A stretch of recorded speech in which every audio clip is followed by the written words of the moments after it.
Welcome back to the channel, everybody. I cannot believe it's week 4 already. You got the Green Bay Packers versus the Minnesota Vikings. Packers coming into this game 2-1. Minnesota coming in 3-0, coming off big wins over the Texans and the 49ers, where they just dominated those teams. And it was quite a surprise to see how Sam Darnold was playing. He's, by all accounts, coming into this week playing at an MVP level. Like, I just cannot even believe I'm saying that right now. Vikings are playing hot. Aaron Jones is Aaron Jones in all over the football field. He's just absolutely killing it for them. And so Minnesota coming into Lambeau, this was going to be a freaking great game, and it turned out to be a really good game. Unfortunately, this was a fucking tough one. Super tough one for the Packers. They lose 31-29 in a game where they just shot themselves in the fucking foot. Unbelievable amount of times. Just absolutely shot their foot so many times. And both losses this year, week 1 against the Eagles and today, just the Green Bay Packers just shooting themselves in the foot nonstop. Obviously, Minnesota did great things. They're a tough team for a reason. Clearly now they are a team that's on the Packers' radar and the NFC's radar, because they're now 4-0, leading the charge in the NFC North. Who would have saw that coming? Unbelievable stretch for the Vikings, beating the Giants week 1, 49ers, Texans, and Packers. If you would have told them at the beginning of the season that they'd beat those 3 teams, oh my goodness, no Vikings fan would believe it. And man, they came out fucking hot. 28-0. Fuck. Oh, I can't even tell you if this was, middle school me, high school me watching this game. We go down 28-0 in the first half to the Vikings. I think there would be 3 holes in my wall for my fist and at least 2 more broken controllers, because I would have been so mad. I feel like I'm an adult right now, and the game's already passed me. I feel like this is 100% one. You watch the tape, learn from it, and then just fucking burn it. It's unbelievable how this game went. I'm trying to figure how I'm going to go about this, and I guess I'll just start at the beginning of the timeline.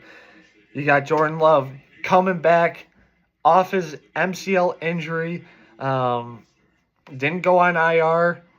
You've kind of figured that this would be the game that he'd come back, NFC North Division rival. Love, oh my goodness. It's so weird. I don't know. How do I even put this? I'm literally at a loss for words. Jordan Love, his stats, 32 for 54, 389 yards, 4 touchdowns, and 3 interceptions. He came into this pregame wearing a Brett Favre jersey. Absolute fucking aura by him for walking in a starter Brett Favre jersey. Unbelievable aura by Jordan Love.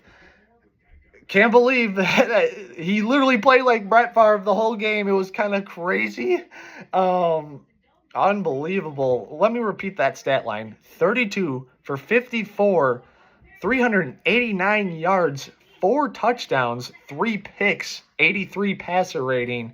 Just a total Brett Favre stat line. That's got to be a career high, I'd imagine, for passing yards, 389. Man, but you could just see it all game long with the rust, having not played for 2 weeks. You could just see it all game long. He was just throwing off platform the whole game, not setting up his throws, not running in the pocket, going through his progression with his footing. You could just see all of his throws were off platform, jumping, one-legged. And you absolutely saw it. It was so frustrating at watching it in that first half, because the whole time I'm just like, man, he's making some throws, but a lot of them were off target behind the receivers. I just kept thinking, I'm like, what, man? Maybe you should have held him back for one more week and have Malik Willis, play. Um, don't know how the game would have turned out. Nobody will. I, I still don't think they win this game with Malik Willis playing. I believe that in my heart of hearts, but the first half just felt so. He just felt off and rusty, and it just felt like he couldn't throw. He just felt like he couldn't plant his foot and make a nice throw to his receivers. And I'm just gonna scratch that. And I'm hoping next week he comes a little bit more healthier. He definitely took a bunch of hits today, which sucked. There was one point where he got, pressured and hit, and he was limping, grabbing at his knee, and it was just frustrating to see. He's definitely going to be sore tomorrow, but unbelievable. And what sucks is the 3 interceptions that he had today. The very last one was 100% his fault, or a miscommunication thing with Dontavian Wicks, who I'm going to get to in a second. But just absolute Favre-like ball, chucking it for Jesus into the end zone for 50 yards just to get wide open picked off. It was, I've mentioned this before, Love learned behind Aaron Rodgers. And so, a lot of people maybe would think his game is more like of Aaron Rodgers. It's really not the case. He is very much more so like Brett Favre's game. Gunslinger, not afraid to throw into tight coverage, double coverage. He's the type that he believes he can make those throws, and for better or for worse, he is very much of Brett Favre's game. Just unbelievable sequence. But as I'm going to keep going on the interceptions, that last one was 100% his fault and kind of lost us the game right there. It was kind of too little too late, but one of the interceptions, the first interception, I believe, where it came off of Romeo Doubs' hand. I don't know if he was, it kind of looked, in my opinion, he was throwing to Doubs, but then Tucker Kraft goes up and it tips right through his fingers and bobbled the ball enough to where Romeo Doubs couldn't catch it. But it was, in my opinion, still a catchable ball. It was right in his chest, but it was just wobbly. Romeo bobbles it, and then they get the pick, and it's just so frustrating to see. So frustrating. Man, just, you hate to see that.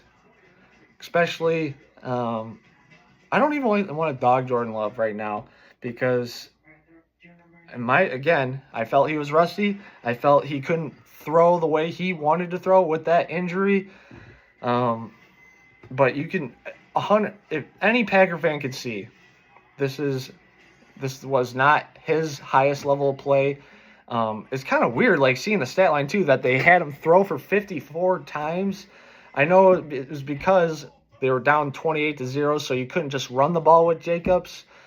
You kind of were forced to throw and get first downs, but man, just a wild stat line. And moving on to Josh Jacobs, only 9 carries for 51 yards, a 5.7 average, which is good. To go along with 2 catches for 27 yards, or 4 catches for 27 yards.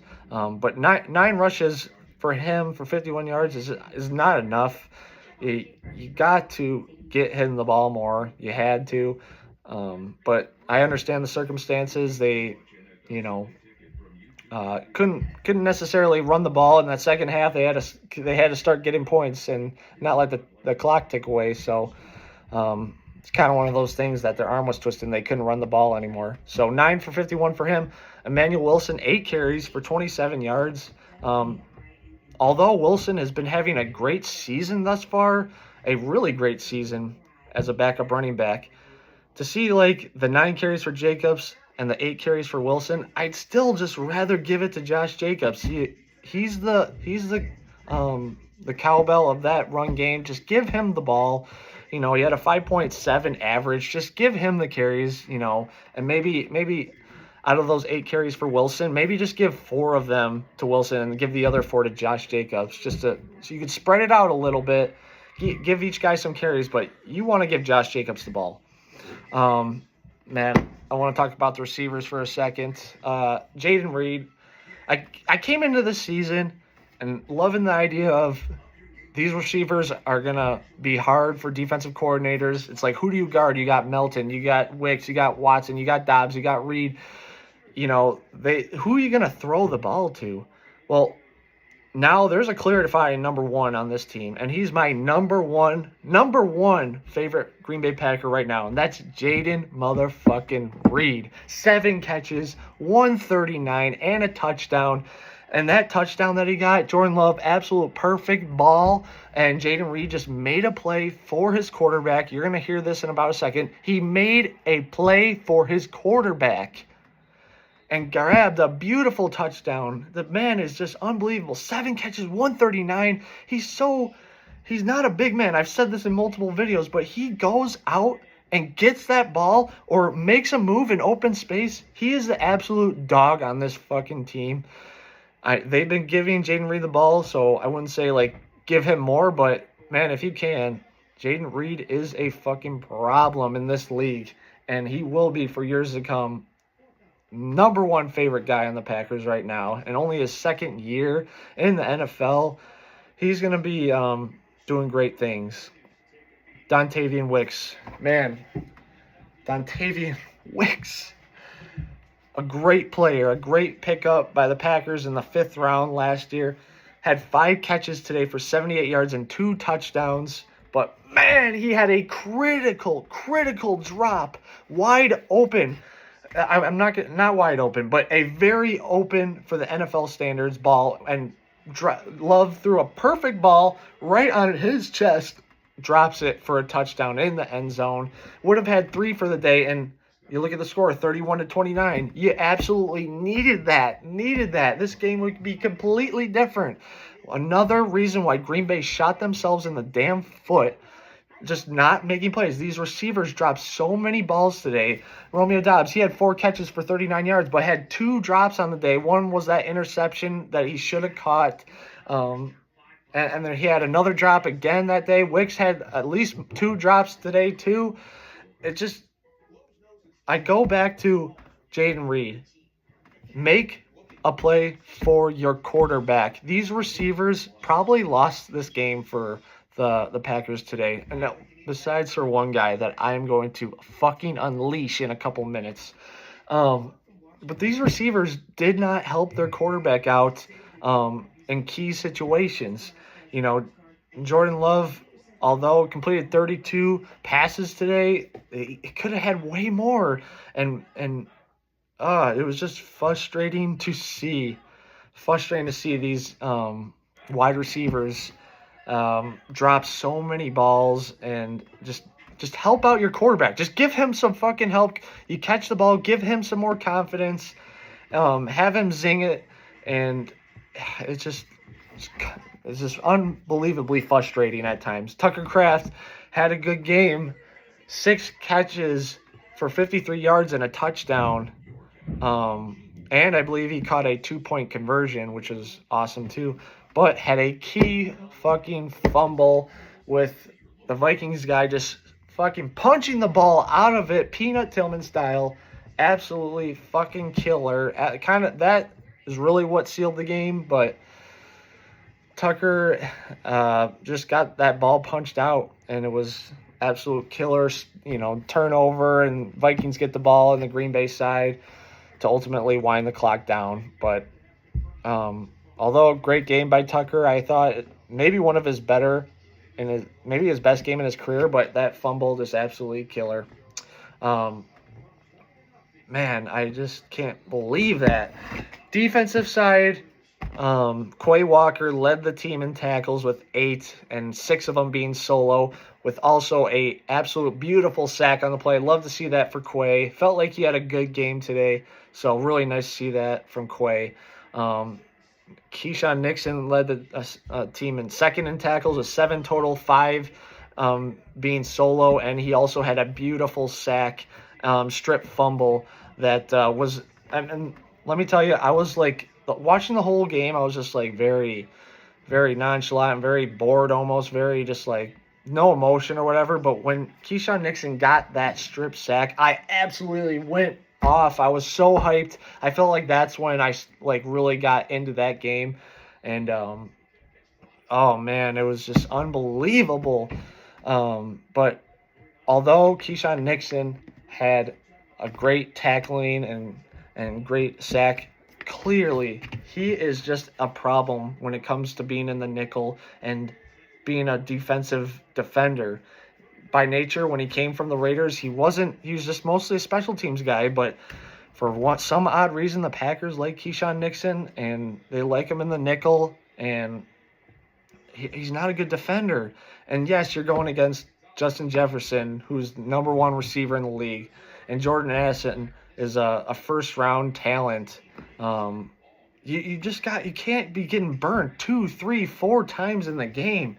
It's just then other teams just go right after you. And going into the future, if I'm the other NFL team, I'm target. If I'm looking on the field where Keyshawn Nixon is, and I'm throwing it to whoever's lined up against him, because he, although is a great blitzer, a great returner, a pretty good tackler, he's a problem coverage wise, and it's frustrating to see. I want to talk about my man Xavier McKinney, maybe one of the best free agency signings in all of the NFL. Probably is, off the top of my head, he has to be one of the best. Another interception today. Made an absolute beautiful play on the ball. Vikings were driving. Sam Darnold, threw a ball. They were at the 20-yard line. Threw a ball. Xavier McKinney made a great cut. Interception 4 times. His 4th interception of the year. 4th in 4 games. Xavier McKinney is fucking goated in the Packers. Maybe the best fucking safety they've ever had.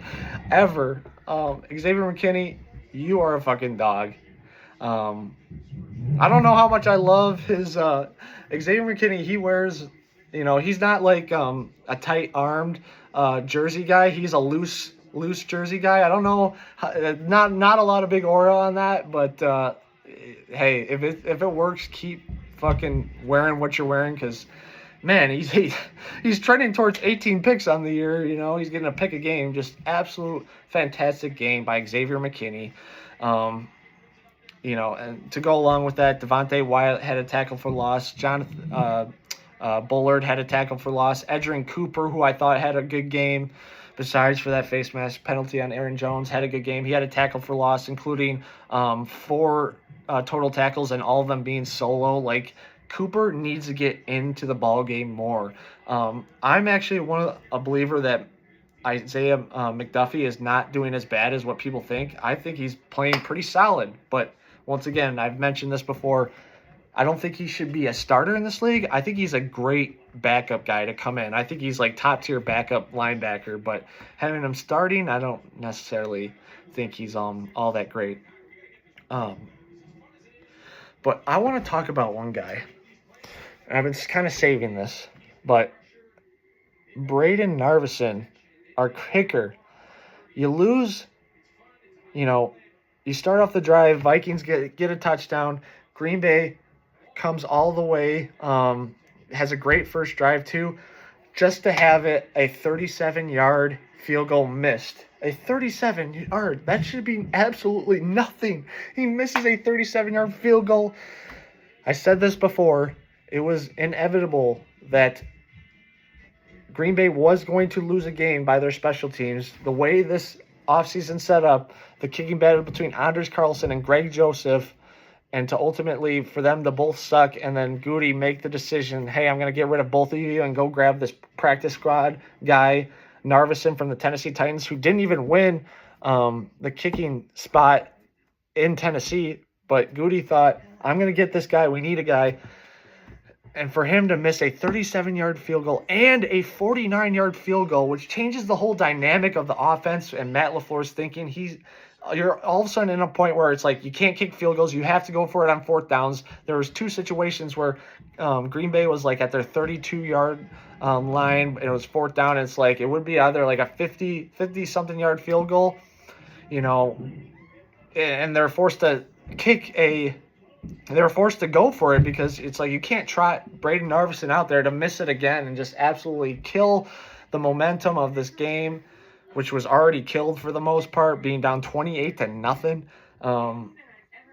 The offense put up good drives, but for them to lose 6 points in a game that you lose by 2, and to go along with a dropped wide open touchdown by Dontavian Wicks, that's, what is that? Math, I can't do math. 13 points that you lost easily that should have been makeable. 37-yard field goal and a 49-yard field goal is absolute easy chip shots in today's NFL. And Braden Narvison will not be on this team. Although I'm just hearing Matt LaFleur coming out of this game, and he just told the reporters over the radio that he still has a lot of confidence. And Braden Narvison, man, I don't know how I guess you have to say that as a head coach. You can't just dog on the guy necessarily, but he will not be on this team. And in my opinion, I really don't think he will be on this team. He won't be kicking for the Packers next Sunday. It'll be somebody that's not playing in the NFL right now. And unfortunately, Green Bay has put themselves in a really shitty situation not having a kicker. I don't know if you go get Anders Carlson, who isn't on the team, but I don't know what you do. Of course, you see Greg Joseph, who signed with the Giants after getting released by the Packers, go on Thursday to kick 5 field goals for New York. It's just unbelievable, unbelievable Packers shit. Greg Joseph goes and makes 5 field goals for the freaking Giants last Thursday. Unreal. That's just life as a Packers fan. But, man, it just was all over the place. Sam Darnold's stat line, 20 for 28, 275 yards, 3 touchdowns and an interception.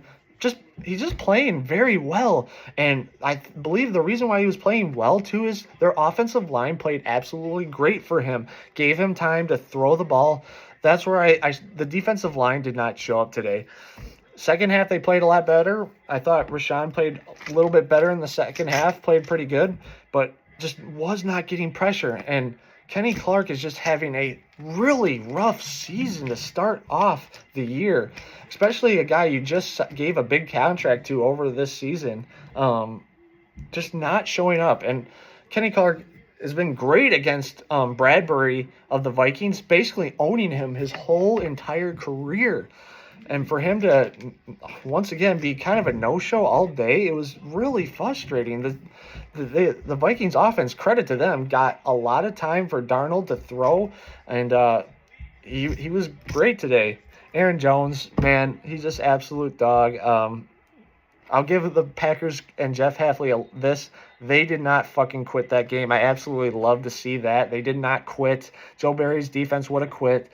And there was the game was already over, and the Vikings were trying to push Aaron Jones into the end zone. They wanted that to happen for Aaron Jones, but the defense showed up today. Or they didn't show up today, but that last drive they showed up and gave no quit and holding Aaron Jones off from the end zone.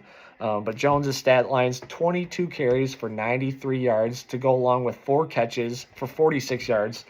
Called it. He was going to have a great game today, and he absolutely did. Is almost like you would. I know the Green Bay's hand was kind of twisted and they couldn't necessarily give Josh Jacobs the ball, but man, I will 1,000% take Aaron Jones over Josh Jacobs right now for this team. I think Jones would have created way bigger seam openings, burst. Everyone's going to say he's injury prone. Bullshit. Yes, he's a smaller back. Yes, he is. But Jones makes a bigger impact for this Green Bay Packers team than Josh Jacobs. And Josh Jacobs is good, but Aaron Jones, of course I'm biased too, but Aaron Jones would be doing a lot better. They should have Goody, in my opinion, I think Goody made a mistake not paying Aaron Jones a couple more million just to keep him on this team. And it wasn't that much more. It was like a couple $2-3 more million, and he would be on this team still. It's just unbelievable that the Vikings got him. And he's playing great for them. Justin Jefferson doing Justin Jefferson things. 6 catches for 85 yards and a touchdown. The man is the best in the league right now, and the final sequence where Justin Jefferson makes that incredible toe tapping touchdown, the toe tapping end zone or sideline catch. Just there's nothing you could do. The coverage was good by Stokes. Just kind of a tip your hat thing to him. And even the touchdown that he grabbed, Sam Darnold threw an absolute perfect ball. I can't remember who was covering him, if it was Ballantyne or if it was Stokes, but Darnold just placed it as perfect as you can get. And it was just great coverage, but Jefferson caught it, and Darnold threw the perfect, and I mean perfect, back shoulder catch. And it was just, it's kind of tip your hat shit. And so Vikings are going to be a tough team.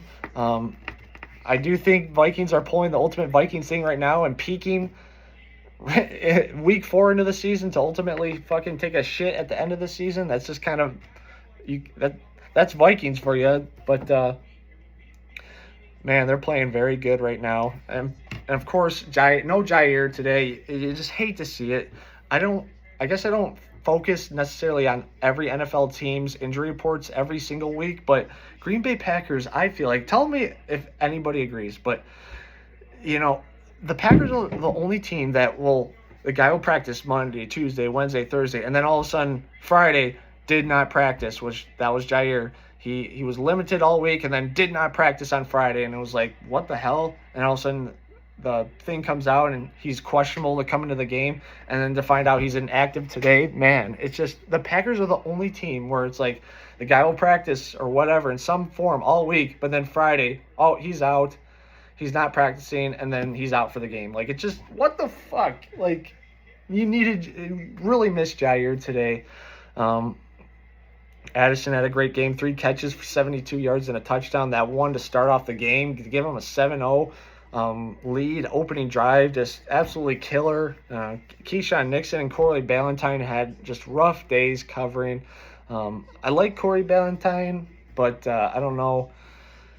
He's just a backup in this league. He's not a starter, so it kind of is what it is. It's just so unfortunate that you had Valentine out today, a guy you really would like to have in there, and Jair, 2 corners that it's just arguably your 2 best corners on the team out against two-headed monster and Addison and Jefferson. Just sucks. But Vikings are a great team, man. Credit to them. And they don't even have TJ Hawkinson in there yet, and Addison is just getting back this week. It's just, they're a scary team. As long as Darnold keeps doing what he's doing, they're going to be a fucking problem, unfortunately. Man, what a fucking game. Penalties, once again, a problem for the Packers, just on if it's holding or if it's false starts by, Elton Jenkins had a false start. Rasheed Walker just looks like he's getting beat a lot on the tackle spot. I know, ironically, the Packers, I think, only got sacked once today, which I guess the offensive line played good, but from my eyes, it looked like Walker's just getting beat. He's definitely getting pressured a lot, which ultimately leads to Jordan Love having to throw off platform. But man, it was just a tough game. It was really tough. You got them down 28-0, and then they came back and got a touchdown and a 2-point conversion and had the game at 28-22. You felt like, and there was 10 minutes left, you felt like the momentum has completely flipped. But then, the Vikings came back that next drive and got all the way down the field and got a field goal out of it to kind of make it a 2-score game down by 9. So it's just kind of, you're kind of in a spot or whatever. And then, I mean, going back to Jordan Love too, real quick, although didn't play great, and people are probably going to shit on him, there was like one of the touchdown drives, he went on the drive, he went 8 for 10 and 60, 70 yards or whatever. Just had a perfect drive, unbelievable. And that last touchdown to Dontavian Wicks, which again, Dontavian Wicks caught that touchdown and bobbled the ball even while catching it, just clearly having mental lapse today all game long. Just Wicks is just playing. He reminds me so much of Dontavian Adams, even how his career progression is going. Adams was by all accounts, getting asked to get cut in his second year in the NFL. And, man, because he dropped the ball all the time, and now Wicks is doing it. It's just so very similar body style, game, route running, catchability, and his progression with he's just dropping a lot of balls early on in his career, and you hate to see that. But these guys will come back. I am not and this video might sound like I'm panicking, but no panic at all. Jordan Love just needs to get more healthier. They need to get a kicker. I don't know if that's even possible, but they need a kicker. You don't get Mason Crosby, and I don't want Anders Carlson too, but I could see them going after him. But clean up the penalties, and we're good. This team is going to be a tough out for any team. They just got to stop shooting themselves in the fucking foot. Receivers catch the fucking football. Stop making stupid little penalties to create second and longs, third and longs, stall drives out. And it sucks too. Real quick, I know it's been a long one, but Christian Watson, gets hurt early. I'm just going to go, got his ankle twisted so bad. I'm just going to go with he's just an injury-prone guy, and I don't even like saying that because that was a really bad. He got dropped to the ground, and his ankle got caught underneath the guy. I don't know if he's just cursed with getting injured. Like, his career is just gonna be that injury guy. But it sounded like it's just gonna be a sprain, but it just kind of seems like the Christian Watson thing is he's just going to be an injury-prone guy, and you're never going to get that full potential out of him because he's just always going to get hurt in some form or another. It's just unfortunate. So until then, it's the Dobbs, Reeds, and Wicks show. Nice to see Bo Melton get a big catch today. Oh my gosh, the muffed punt return by the Vikings and the grab by Bo Melton to run into the end zone, but then I guess the ruling is if it's muffed, you can't pick up the ball and run into the end zone. It's just so weird by the NFL. I've just always been accustomed to if the guy drops the ball on a punt return and it goes through his hands and the other team picks it up and runs it for the end zone, that's a touchdown. But for some reason for the Packers, it's just not. And yes, they still got a touchdown off of that, but it's just really weird shit. They got the Rams next week, who's coming off a loss against the Bears, which dropped them to 1-3. Still going to be a tough out. They're not going to have Puka Nacua, but we'll see if Cooper Kupp plays. He didn't play today, but we'll see if he plays this week. It's going to be a tough one no matter what. You're going against Matthew Stafford and Sean McVay. We'll see what happens, but watch the tape, see the mistakes, get better, and then you burn it. But until then, Vikings are going to be a tough team. Leading the NFC North, and can't wait for next week already. I'm so ready. Packers hopefully get right next week. So I just want to thank you guys for watching this video. If you want to do me a monster favor and like this video, leave a comment down below what you thought of this game. I'd love to interact with all of you guys. And if you want to give me a follow on X, I'll leave it down in the description, but I believe it's Dylan Peter 160 if you want to give me a follow. I'm going to be doing this every single week, barring anything crazy. So much appreciated. Thank you guys for watching, and till next time, just go Pack Go.